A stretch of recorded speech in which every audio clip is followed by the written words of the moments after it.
হে hi everyone, কেমন আছো তোমরা সবাই? আশা করছি তোমরা সবাই খুব ভালো আছো আর আমিও খুব ভালো আছি আপাতত। এখন কিন্তু কদিন আগে একদম ভালো ছিলাম না, খুব শরীরটা খারাপ ছিল, জ্বর ঠান্ডা লেগেছিল। তো যাই হোক, গুড মর্নিং তোমাদের সবাইকে। সকাল সকালই ঘুম থেকে উঠে পড়েছি। তো আজকে আমাদের আজকে 4 দিন হলো আমরা দার্জিলিংয়ে এসেছি, আর আজকের ব্লগটা হচ্ছে টাইগার হিল যাবো তাই নিয়ে। তো দেখতে পেয়েছো কটা বাজে, এখন বাজে 3:35। তো এখন সকালবেলা ঘুম থেকে উঠে পড়েছি আর এখন বেরোবো আমরা রেডি হয়ে টাইগার হিল দেখতে যাওয়ার জন্য। নাহলে 4টের মধ্যে বেরোতে হবে। তো আমাদের গিজারটা কাজ করছিল না, ওই জন্য কেতলি ছিল, ইলেকট্রিক কেতলিতেও জল গরম বসিয়ে দিয়েছিল স্নান করার জন্য। তো একবার স্নান টান করে বেরোবো, জানি না রুমে কটার সময় ফিরবো, তাই জন্য। তো দেখো একেবারে স্নান টান করে রেডি হয়ে বেরিয়ে পড়েছি টাইগার হিলে যাওয়ার জন্য। সবাই কিন্তু রেডি, বাইরে পুরো অন্ধকার, কেউ নেই। তো এখন আমরা সবাই রেডি। তো চলো এখন যাবো টাইগার হিলের উদ্দেশ্যে। তো সবাই এক এক করে গাড়িতে উঠে পড়ছি। আর ভিডিওটা আসতে অনেকটা লেট হয়ে গেল, তো তার জন্য তোমরা প্লিজ কেউ কিছু মনে করো না, তার জন্য ভেরি ভেরি ভেরি অনেক সরি। তো আর কি বলবো তোমাদেরকে, কারণ অনেকটা লেট হয়ে গেছে, শরীরটা খারাপ ছিল, ভয়েস ওভারই দিতে পারতাম না, গলার অবস্থা এখনও খুব একটা ভালো নয়। সেটা হয়তো আমার কথা শুনে তোমরা অনেকে বুঝতে পারছো। তো যাই হোক, তারপর দেখো আমরা কিন্তু টাইগার হিলে চলে এসেছি আর পুরো কুয়াশা চারিদিকে। আর দেখো তাও কত লোক, এখানে প্রচুর প্রচুর লোক আছে। উপরে আরও একটা বিল্ডিং মতো আছে, ওখানেও একটা লোক, ওখানেও অনেক লোকজন আছে। তো তোমরা যারা এসেছো আগে তারা তো জানবেই যে কেমন জায়গাটা, সেগুলো পুরো ভর্তি ছিল।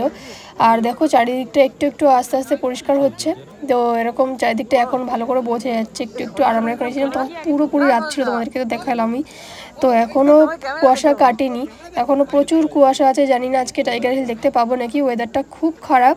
অনেক লোক তো অতিষ্ঠ হয়ে চলেই গেছে, আর আমরা দাঁড়িয়ে আছি যেহেতু, আর কখনো আসবো কি জানি না। সত্যি কথা বলতে দার্জিলিংয়ে এসে মানে আমাদের শিটং, তারপরে যে তিনচুলা ছিল সেগুলোর এক্সপিরিয়েন্স খুব ভালো ছিল, কিন্তু দার্জিলিংয়ের এক্সপিরিয়েন্সটা একদম ভালো না, আর আমার তো একদম ভালো লাগেনি সত্যি কথা বলতে। তোমরা যারা যারা গেছো কি না গেছো আমাকে অবশ্যই কমেন্টে জানিও কাদের ভালো লেগেছে কাদের ভালো লাগেনি। তো যাই হোক, তো ফাইনালি দেখো অনেকক্ষণ অপেক্ষা করার পরে শেষমেশ এইটুকু সূর্যের আমরা মুখ দেখতে পেয়েছি। ওই মেঘটা ওখান থেকে সরছিলই না, মেঘটা সরে গেলেই পুরো টাইগার হিলটা দেখা যেত, কিন্তু যে আমরা দেখতে পাইনি। এরকমভাবে এইটুকু দেখেই আমরা ওখান থেকে বেরিয়ে গেছি। আর আর মানে ওয়েট করা সম্ভব ছিল না, ওয়েদারটা খুবই খারাপ ছিল। তো যাই হোক, তারপর ওখান থেকে আমরা নেমে এসে এখানে আমরা একটু ম্যাগি খেয়ে নিয়েছিলাম সকালবেলা, যেহেতু সকালবেলা বেরিয়েছি একদম ভোরবেলা, মানে রাত থাকতেই বেরিয়েছি এক কথায়। তো ওই জন্য আমরা এখানে সবারই খিদে পেয়ে গেছিলো। আর এখান থেকে বেরিয়ে এখন আরও হয়তো ভিউ পয়েন্টে যাবো, ওই জন্য এখান থেকে ম্যাগি আর ডিম সেদ্ধ সবাই মিলে খেয়ে নিচ্ছিলাম। আর আমার একদিক থেকে ভালোই হয়ে যায়, আমি যেহেতু আমার ডিমে অ্যালার্জি, সাদা অংশটায় কুসুমটা খেতে পারবো, তাই জন্য সবার ভাগের কুসুমটা কিন্তু আমি খাই আর সবাই সাদাটাই খায়। তো আর আমার ভাগের সাদা অংশটা ওরাই খেয়ে। তারপর আমরা দেখো ওখান থেকে ম্যাগি খেয়ে বেরিয়ে পড়েছি। আর তারপরে দেখো আমাদের গাড়িও চলে এসেছে এখানটায়। আর সন্ধ্যার হাতে দেখতে পাচ্ছ যে দুটো চাদর টাইপের, মানে প্লাস্টিক কিছু একটা আছে, ওর মধ্যে আমরা দুটো চাদর কিনেছি, আমার জন্য একটা, সন্ধ্যার মায়ের জন্য একটা কিনেছে সন্ধ্যা।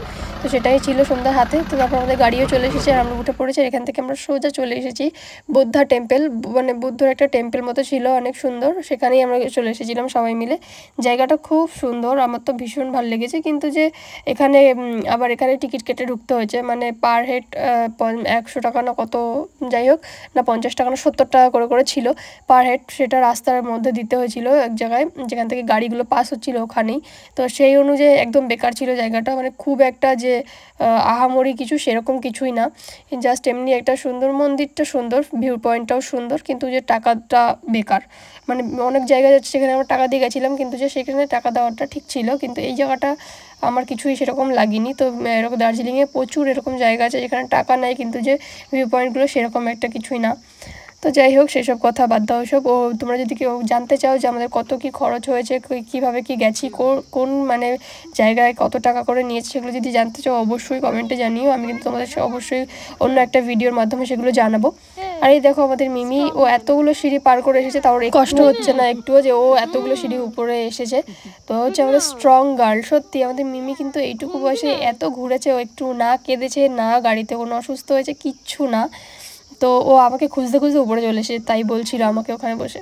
তো এখান থেকে দেখো ভিউ পয়েন্টটা কি সুন্দর দেখতে। আর মন্দিরটা হচ্ছিলো এই যে পুরোপুরি সাদা ছিল, উপরেও অনেকে গেছিলো, আমরা যাইনি, সময় নষ্ট করিনি, ওখান থেকে বেরিয়ে পড়েছিলাম। তারপর ওখান থেকে এসেছে সোজা আমরা কিন্তু ওখানে এসেছিলাম টি গার্ডেনে। তো এখানে এসে কিন্তু একটা অদ্ভুত কাণ্ড হয়েছে, যেখানে আমি, আমার নন্দাই আর আমার ননদ এই 3 জন মিলে এখানকার পাহাড়িদের মতো সেজেছিলাম, যারা চা তোলে তাদের মতো করে। তো কেমন লাগছে অবশ্যই কমেন্টে জানিও। আমার তো নিজেকে পুরো কার্টুন মনে হচ্ছিল, তো কারণ এরকম ফার্স্ট টাইম যেহেতু। আর আমার নন্দাই ওরকম পরেছিল ড্রেস, আর ননদও পরেছিল, আর আমিও পরেছিলাম। তো আমি এখানে একটু ঢং করছিলাম যে আমি দেখো চা তুলছি, তোমাদের সাথে দেখাচ্ছি আমি চা তুলছি।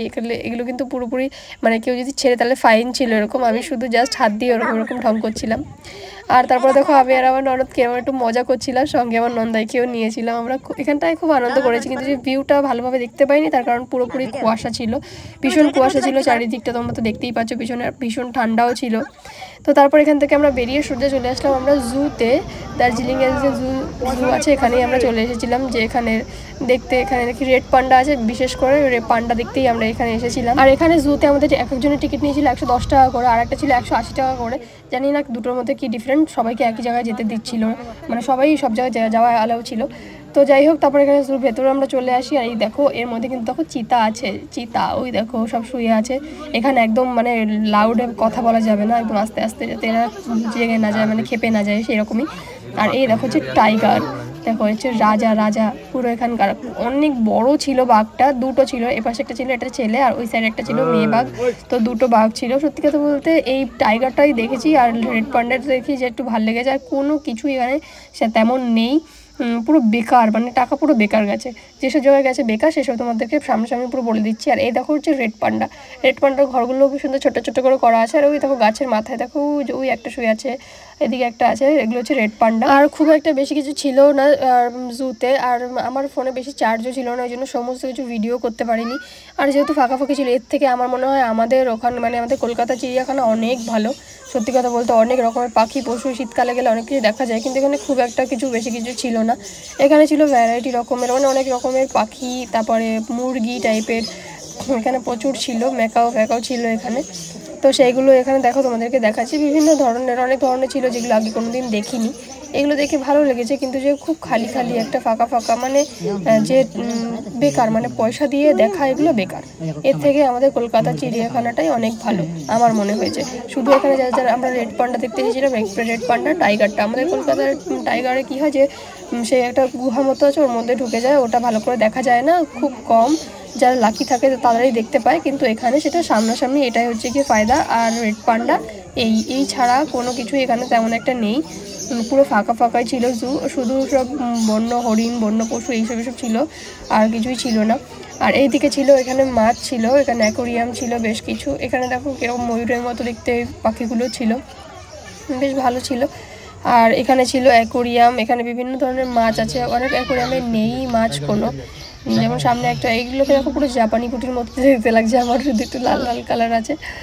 তো যাই হোক, চলো এটা অন্য একটা মাছ, এখানে নাম লেখা আছে, নামগুলো আমি আর পড়িনি আর খেয়ালও করা হয়নি। দেখো যেমন এই অ্যাকোরিয়ামটায় কোনো রকম কোনো মাছ নেই। তারপর এখানে আমাদের কলকাতায় যেমন সাপের একটা মানে থাকে একটা ঘর মতো, সেরকম এখানে কিছুই নেই। এখানে না আছে কোনো ক্রোকোডাইল, না কিছুই নেই এখানে, শুধু রেড পান্ডা, বাঘ, আর কয়েকটা বন্য হরিণ ছিল, আর কয়েকটা পাখি, আর এই ছিল। আর কিন্তু কিছুই সেরকম একটা ভালো ছিল না। আর আমাদের নাকি শুনলাম যে ইন্ডিয়ার মধ্যে নাকি এইটা মানে 4 নম্বরে আছে এই জুটা, তার কারণ এখানে রেড পান্ডা আছে, এই কারণেই। আর এখানে ছিল ম্যাকাও, আরও বিভিন্ন পাখি ছিল, অনেক দূর ওইদিকে ছিল, আমরা যাইনি, কারণ সব ফাঁকা বেকার গিয়ে টাইম নষ্ট করে লাভ নেই। অনেক সকালবেলা উঠেছি, ওই জন্য এখন সোজা যাবো আমাদের রুমে, গিয়ে কিছু খাওয়া দাওয়া করবো, রেস্ট নেবো, শরীর আর দিচ্ছে না একটুও, তাই জন্য সোজা আমাদের রুমে চলে এলাম। আর এখান থেকে দেখো আজকের ওয়েদারটা তবুও একটু ক্লিয়ার আছে হালকা, মানে রুমে যখন এসেছি সেই টাইমটায়, ওই জন্য একটু ভিউটা তোমাদের সাথে শেয়ার করলাম। তারপর আমরা রেস্ট নিয়ে একটু বিকেলের দিকে বেরিয়েছিলাম আমরা মেলে, ওখানে কিছু শপিং করতে, প্রচুর ভিড় ছিল বলে কোনো ভিডিও করা হয়নি, তো তাই আমি এখানেই আজকের ভিডিওটা শেষ করছি। আর এরপরে কিন্তু আরেকটা ভিডিও আসতে চলেছে, যেটা দার্জিলিং নিয়েই, আরেকদিন কোথায় ঘুরলাম সেই ঘোরাটা নিয়ে, সেই ভিডিওটাই আসতে চলেছে। যারা প্রথম আমার চ্যানেলে এসেছো, এই ভিডিওটা দেখছো, তারা অবশ্যই সাবস্ক্রাইব করে নাও পরে ভিডিওটা দেখার জন্য। সবাইকে টাটা অ্যান্ড গুড বাই, দেখার জন্য নেক্সট ভিডিওতে।